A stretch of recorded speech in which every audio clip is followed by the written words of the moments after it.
The divorce should have been used. And while she's fighting for her career, she's going through this divorce, she's going through all this. Then, bro, you bring her back, you have Andrade screw her. Oh, you want to get her over as that's how you get her over as a babyface.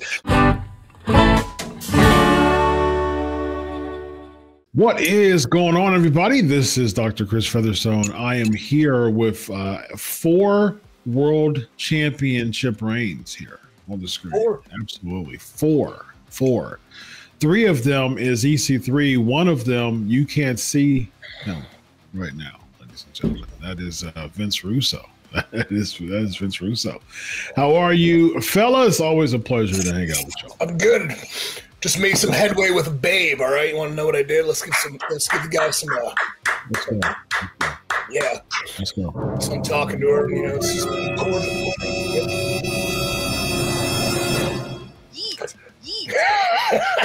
little cordial chatting, and and I'm sitting there and I'm trying to write like my book, and I'm not, and then I'm just talking to her with conversation. I'm gonna write a character profile. Now, granted, we only met once, so we just started talking, but then I made this character profile based on what I know we've talked about, based on what I can assume, based on astrology, and the response I got back, this is eerily accurate. I can't wait to talk more. Boom. Come on. Very nice. I'm getting a wife, finally. Come on. Now, is this the one from the gym? Because there were 2 going on. There's about 4 or 5 baker's dozens, maybe. Was this the gym one? No, this is the bartender. Okay. But she's not a bartender, but she was bartending when I met her. But yeah, this is interesting. Wow, there you go. Yeah, the gym one, I gotta re-up and go to the sound bath cacao ceremony. So I haven't been able to because I've been on the road. I just can't like willy-nilly just, hey, want to go get coffee? No, I got to play mind games. Come on. Wonderful. So you should start your own. You should start your own YouTube page of your quest of love. You should call it Love C3, and let the EC and the 3 at the end be all caps. I like it. There could be a heart too with the 3. I like it. Yeah. Let's go. Yeet. Yes, indeed. Yeet.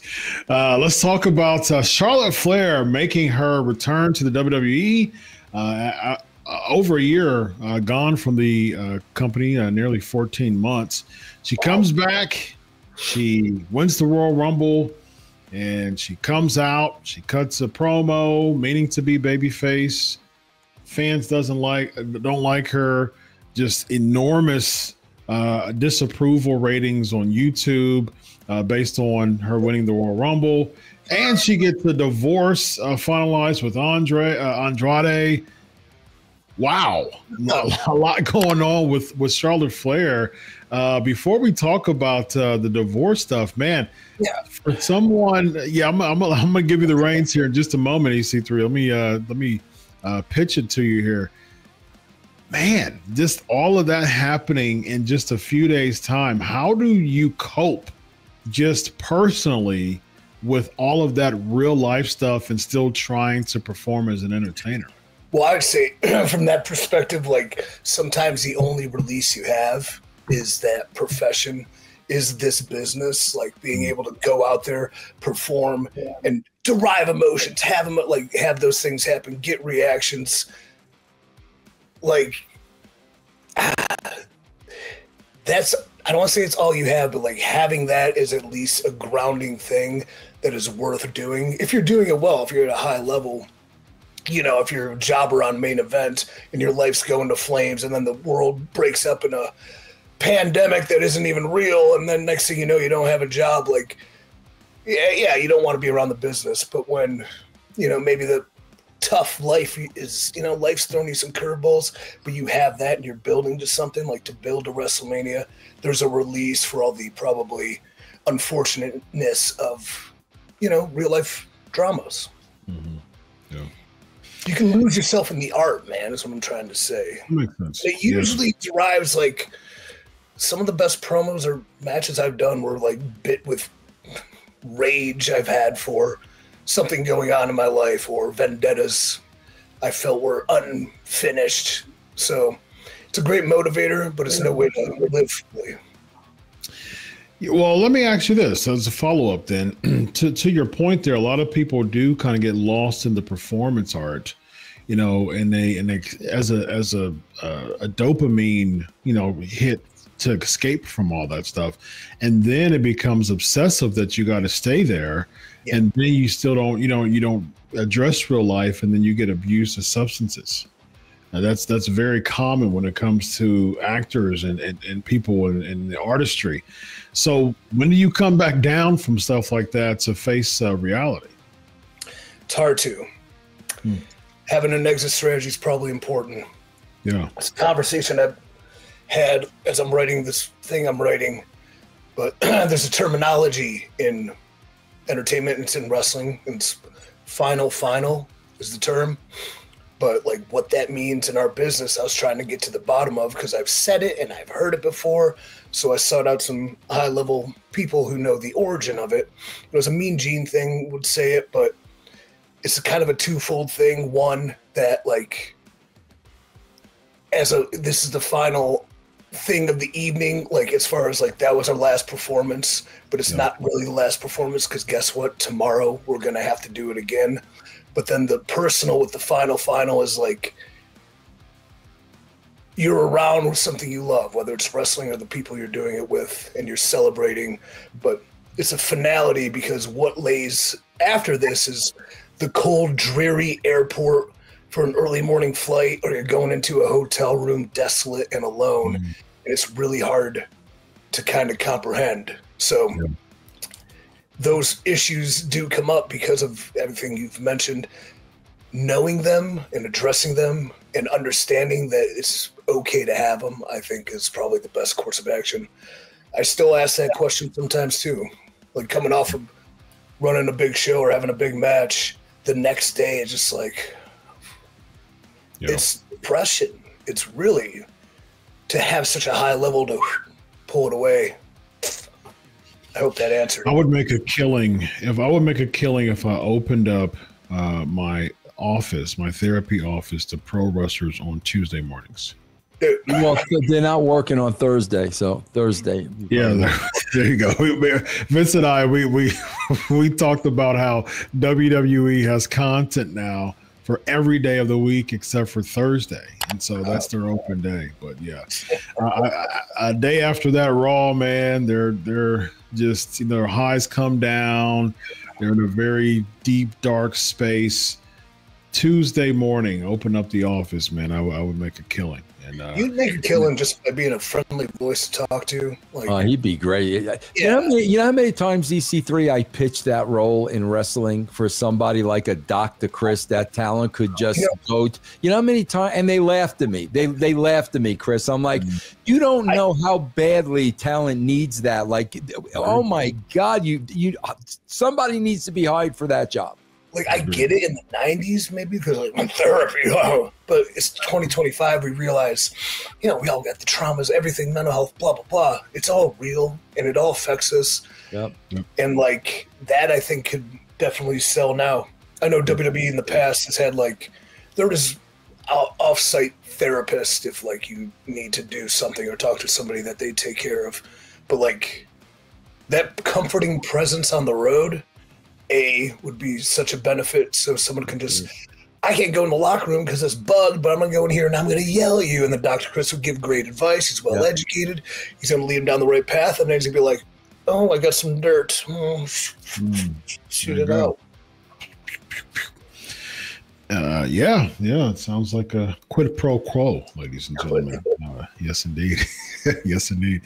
Man, it's difficult. It's sad. It's, people have real lives. People go through real stuff, man. And although pro wrestling can be a form of escape, Vince Russo, man, how unfortunate and how difficult real life can be to wrestlers, man. You saw that all through working in the WWE. What do you have to say about this Charlotte stuff, man? Well, bro, first of all, I mean, God, talking about a stack deck. First of all, man, she had horrific injuries. It wasn't one injury, it was several. Horrific. She had to battle back from that. Bro, there's the Reed thing that is still with her. I guarantee you, Chris, there is a high level of jealousy in that locker room because she's so freaking good. And on top of that, you got a wacko father. I mean, think about all those things. And, see, Chris, this is, man, I know I'm always putting the writers. But, Chris, one thing, like when you're a writer, like you're watching everything, especially within your own company.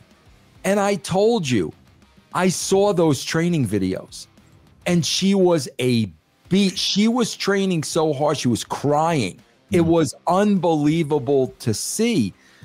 Bro, that's what should have been used. And then the divorce should have been used. And while she's fighting for her career, she's going through this divorce, she's going through all this. Then, bro, you bring her back, you have Andrade screw her. You want to get her over as that's how you get her over as a babyface, bro. It's happened to Elizabeth. What did they do, Chris? Oh, they showed her on a yacht, and but she's got all this money, and I didn't understand that. We didn't get that. And bro, again, that's why, Chris, they missed the mark so many times. I always think they're setting people up. I always think because it was so easy what they could have done with her. Why would they set her up though and make to main event WrestleMania? Like, I get that theory, but what's so perplexing is you might be right, and I just wouldn't understand why, because I've seen for years with WWE both runs them sabotage something that's getting over because they didn't want it to, or it wasn't, or they were setting somebody up like sick, twisted, psychotic games for no reason. Or at the end of the day, what are we trying to do? Make money, build a business, and like, why would they do that? Do you think to her in that scenario? I think, and again, bro, it's gonna sound crazy, but you're dealing with crazy people. Yeah, because they don't want to make it easy for her. That's why. And it's the old testing. Well, let's test her and see if she goes for the. Getting salsa off cages, her knees blew up, like her family.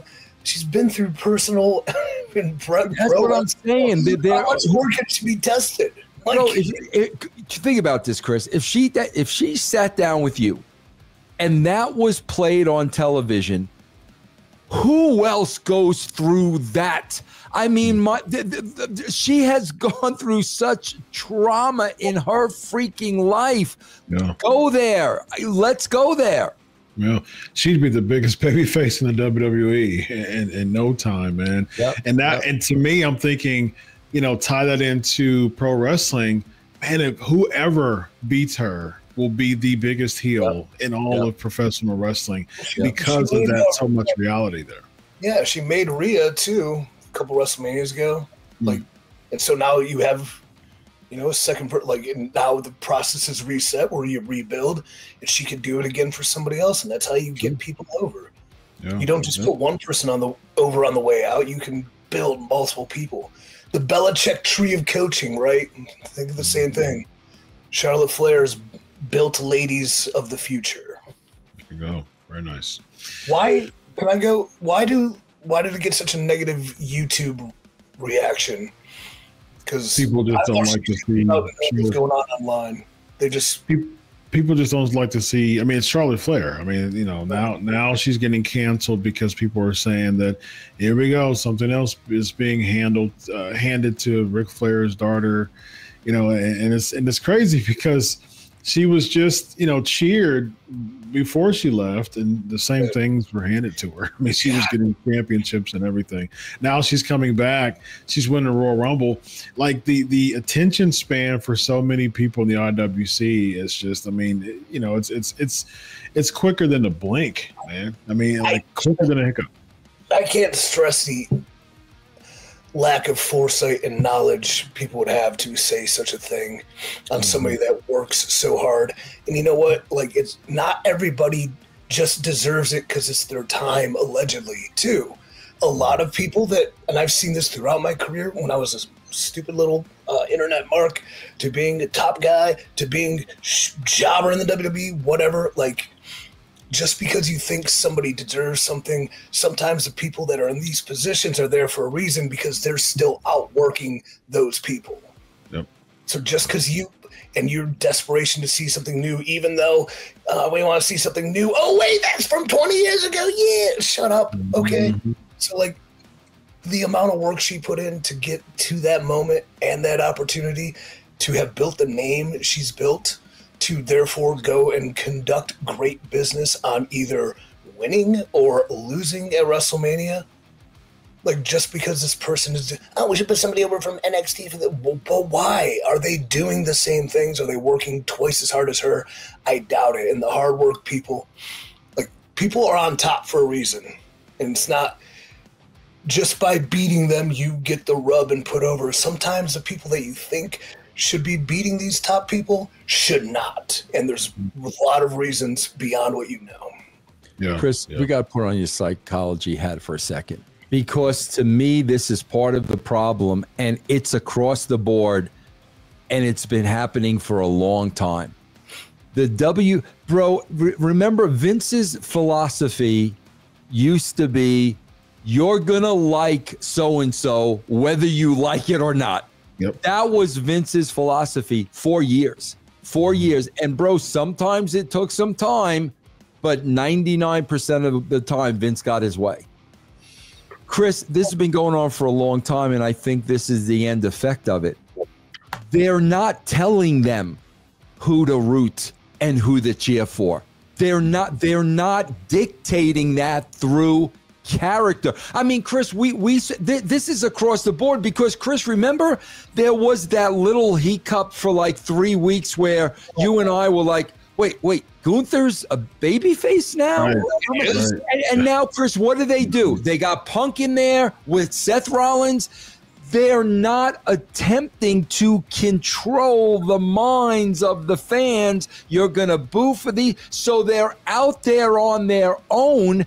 And like EC3 just explained, bro, they're all over the place. 1 week this, 1 week that, 1 week that.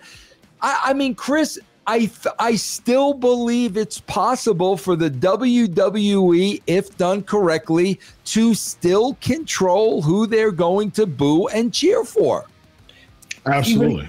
Even if the fans go against the grain, it provides a dynamic, and it does, unify people in one way or the other. So maybe if so-and-so is supposed to be a babyfaces, but the fans reject it, then they reject it in such force that the negative reactions are so interesting, and the business conducts in a different way. And it's cool because boo, cheer, as long as you're making noise, the only thing you don't want to hear is silence. And that's what a lot of people got, because they have no guidance, no context, no reasons to be doing. Why are people doing this? There's no why in the creative world. I'm going to speak from a standpoint of psychology. I think one of the biggest mistakes that pro wrestling companies have done is making it appear real. And I think that the problem with that is you've got all these matches and things like that. That's become the forefront of pro wrestling nowadays. How good is the match versus how good the characters are, that's brought us to the dance. It was how good were the characters. And like I told you before, Vince, back in, we were talking about Bruno, someone like a Bruno, the wrestlers controlled the fans. And that had that dynamic there, and it made storytelling very riveting. It made it very interesting. The low attention span nowadays would call a long drawn out storyline between like a Zbyszko and a Bruno. They would call that boring, and that was legendary. You know what I mean? Like Stadium. I sure did. 1980, absolutely. And they will call like a Hogan Andre boring.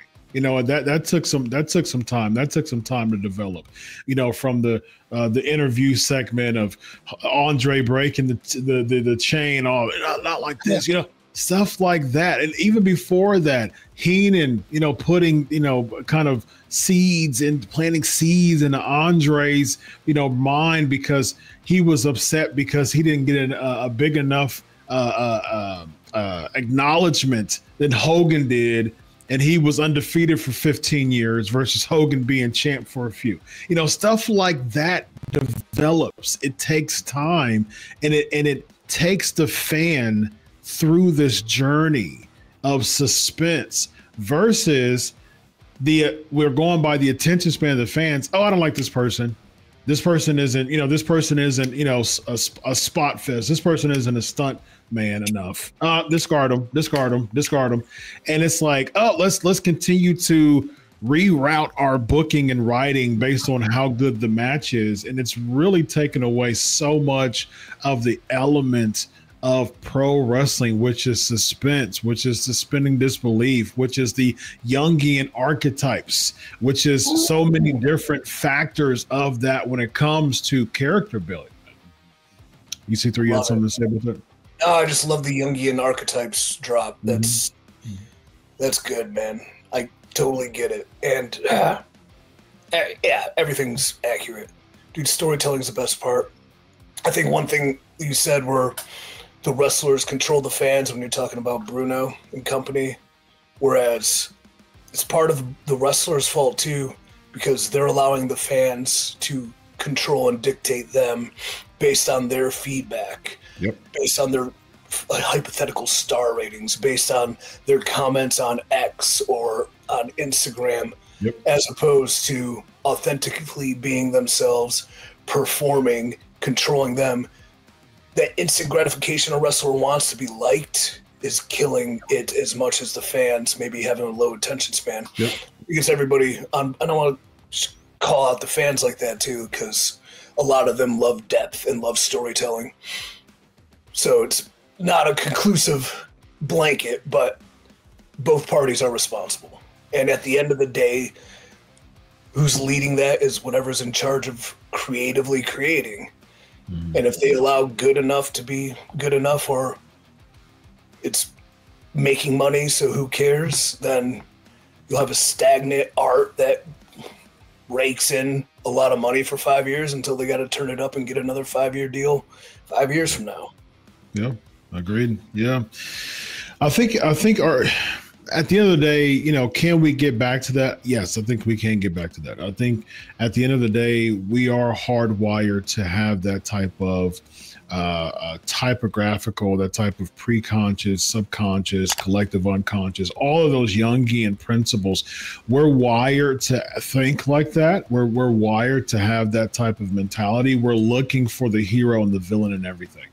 But the thing is, there can be different shades of the hero and villain, but we're still looking for the hero and villain and everything. And when you take that away, you're making it more and more into a niche market, more and more and more and more and more and more. And I think when you can hit the reset button and get back to everybody's looking for the hero and villain and everything. And once you have that philosophy, you can expand the base again, man. Yeah. Building foundations and the basics are so required, because through creating a structure is how you create greatness, by breaking the rules you make. But you got to establish them and you got to let them sit in.